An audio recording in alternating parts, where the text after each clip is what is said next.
España es uno de los 3 países con una mayor longevidad de todo el mundo. Una persona que hoy en España tiene 65 años, muy probablemente vivirá al menos 20 años más.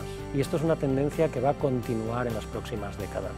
En el año 2050, alguien que había nacido en el año 1985 y va a tener 65 años, muy probablemente va a vivir pasados los 90 años.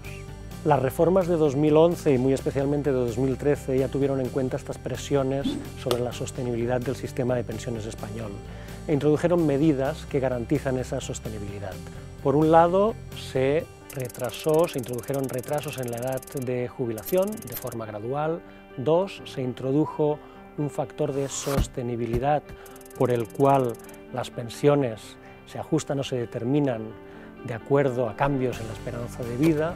Y 3, se introdujo una fórmula para la revalorización de las pensiones que determina cuánto pueden subir las pensiones en función de cuál es la situación presupuestaria de la Seguridad Social cada año.